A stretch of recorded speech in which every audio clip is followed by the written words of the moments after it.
Hey, this is Chris Cornish, and this is a project walkthrough of my latest hard dance release, Moonshine. This track has been created for a final major project for university, where I'm studying EMP, electronic music production, in my third and final year at DBS Music Plymouth. The deadline for this project is tight.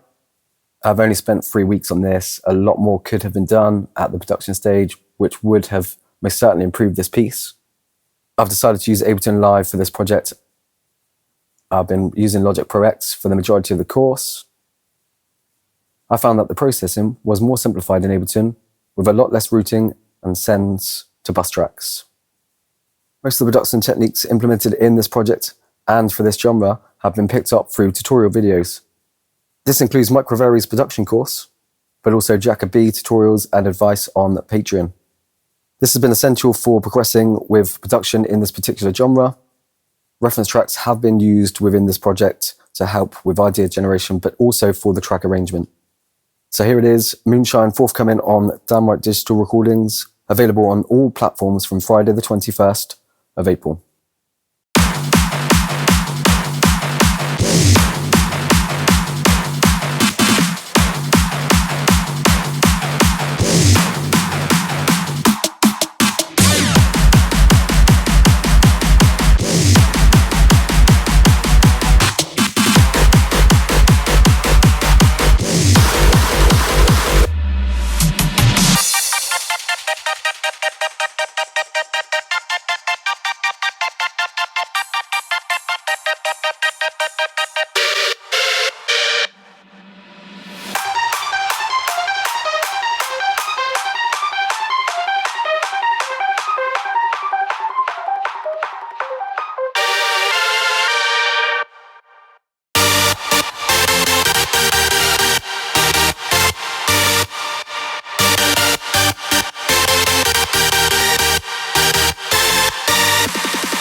So breaking down the track, the kick and the bass. The kick has been created with a couple of layers and tuned to the key of the track, which is in G minor.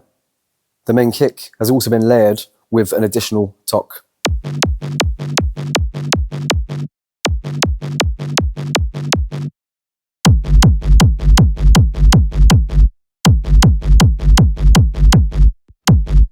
The bass notation is static throughout, matched to the key of the track G minor using the note G.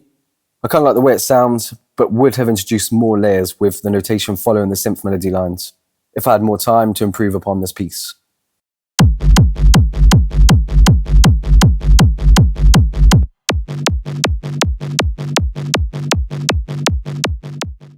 An arpeggio bass with a sidechain has been added to keep the track interesting.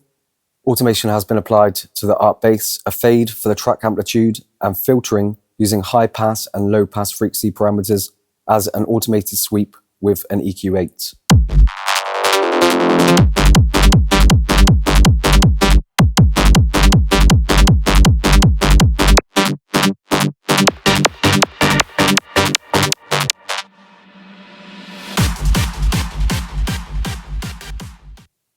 Automation on the global return effects tracks, mostly speaker on off, for clean dropouts for transitions for the effects, such as reverb and delay.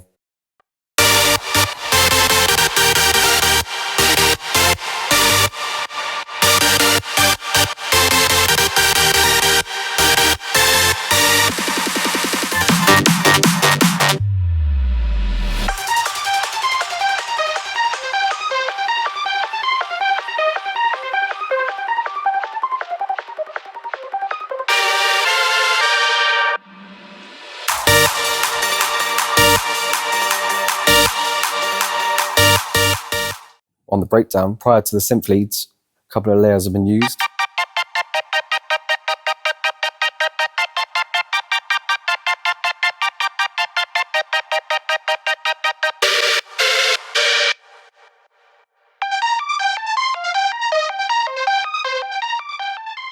Main synth lead layers, including the main synth lead, a saw layer, super saw layer, and harmonic layer.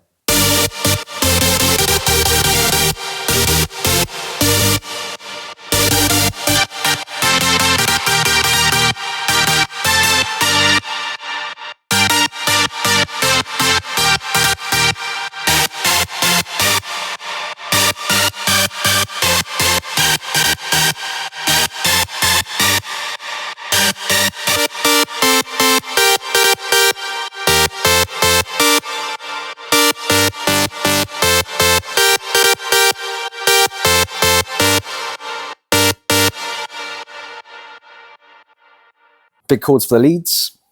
First leads with a couple of layers, organ and distorted layer. Additional patches in Silent 1. Silent 1 has been used for all the synth elements in this track. Filter cutoff automation has been applied to the verse leads.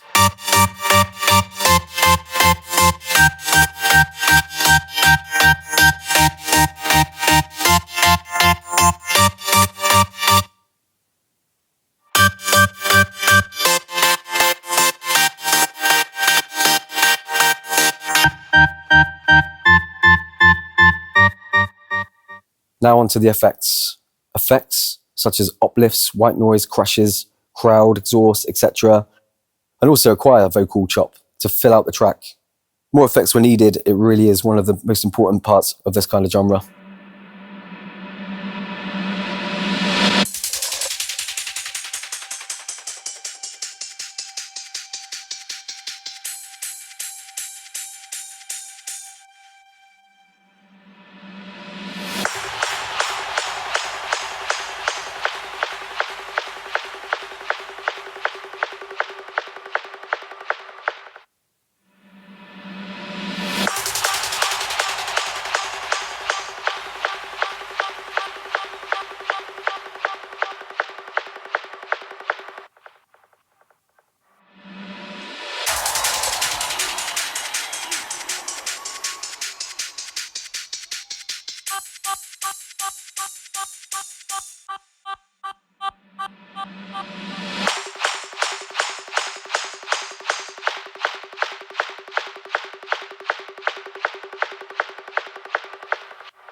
Global effects, such as long reverb, using Arts Acoustic with a sidechain trigger from the return track itself,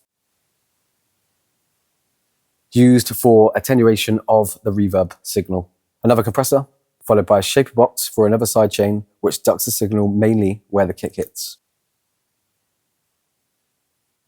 So for the short reverb, Ableton stock reverb used here, the same setup for processing in this chain as used for the long reverb. Shaperbox has a MIDI trigger for a more accurate and in sync trigger for the LFO or envelope that has been drawn in. The MIDI track for the trigger is located at the top of the project template and has been set up with an instrument rack and external instrument for routing the MIDI signal to each instance of Shapebox throughout the project. Echo Boy by Sound Toys has been used for the 8th ping pong delay.